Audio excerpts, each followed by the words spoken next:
If you are into astrology like I am, I just had a pretty cool experience that you might want to try to get a deeper understanding of your natal chart.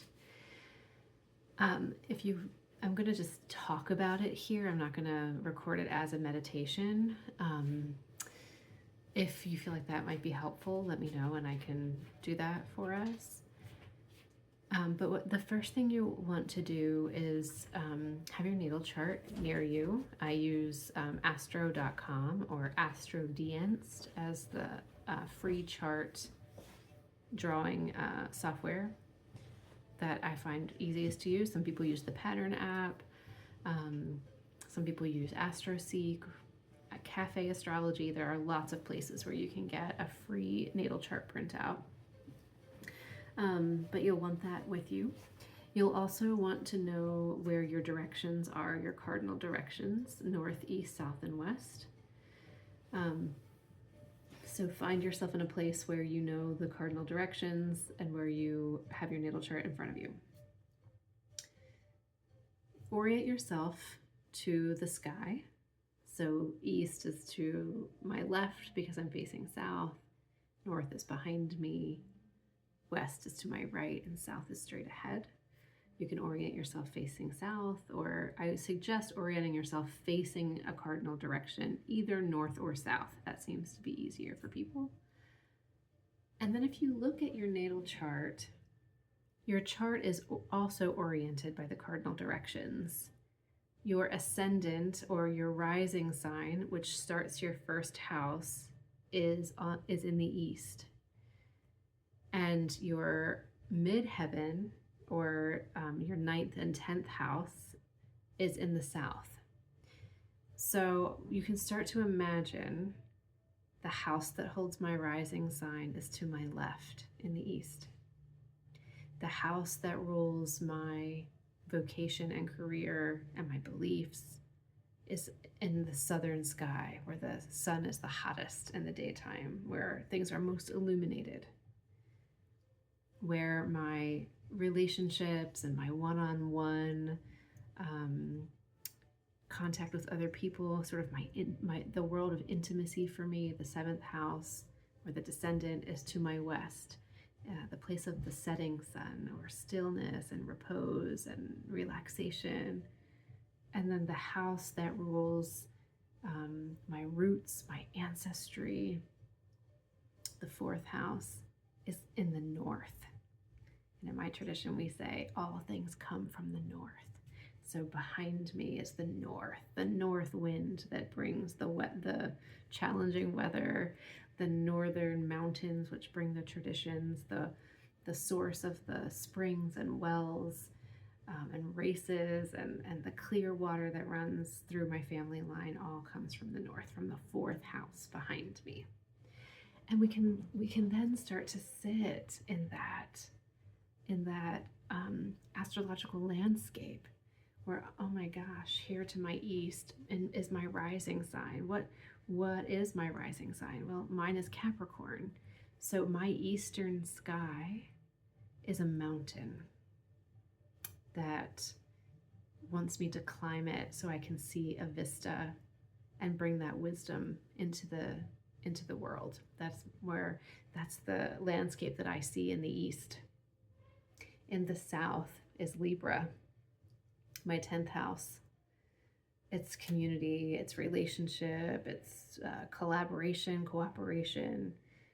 And that's where Saturn is in my chart. So it's a village. There's a village in the south and a wise elder there in the village. And because Saturn rules my ascendant, Capricorn, in the east, that is where that wise person who climbs the mountain gives their wisdom in the village there in the south. So you start to get the landscape, your astrological landscape. In the north, where everything flows from, where the wells come out of in my ancestry, that is Aries. We are warriors and protectors.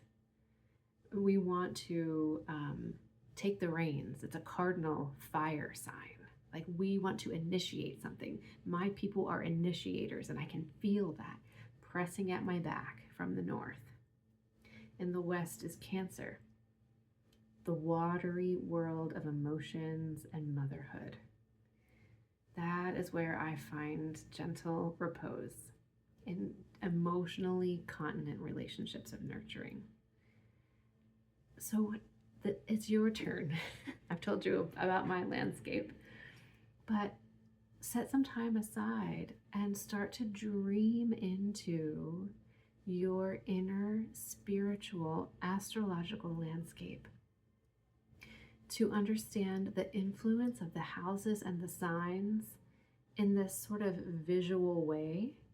I think starts to really make our natal astrology accessible to us, so we understand our gifts and our challenges, and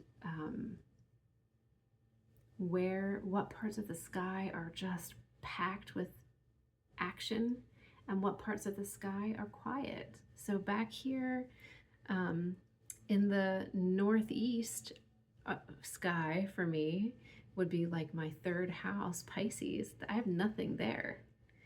And that's, for me, that's a nighttime sky because it's in the under the horizon part of the chart. So I know for me, Pisces is just sort of the vastness of dreaming space back here in the northeast. That is the house that rules, primary education, my siblings, my community growing up, and even my community now, the people I have daily contact with. And it's sort of nebulous. It's sort of dreamy. It's a place where anything is possible. There's emotion and intuition, but I don't have a lot of drama going on there. It's just sort of like a sweet, dreamy place. But in the midheaven, in the south, in Libra, there's a village. There's a lot going on over there. So start to play with this if it feels resonant for you, if it's something you're interested in. If not, scroll on by. But I had such a profound experience with this that I thought it was worth sharing in case someone else could have an equally profound experience learning their inner astrology, our inner astrological landscape. We learn in the Druidry traditions I belong to, and also the witchcraft tradition and I practice, there's this inner place of power that we create inside ourselves in our meditations and journeys. We go back to the same place inside ourselves over and over and over again, and we build up this sort of like astral home base inside, and then we start to dream that we're in that place, and it's pretty magical. And this feels like a way of doing that where we find our cosmic place of power, where we are in the realms of the planetary influences. So it's a place of power that's uniquely ours, granted to us by the planets at the time of our birth. And so by visiting that realm in meditation in this way, we're deepening our relationship to the inner realms, the inner spheres of the planetary influence, which feels like full of potential to me. If you try it, let me know how it goes for you.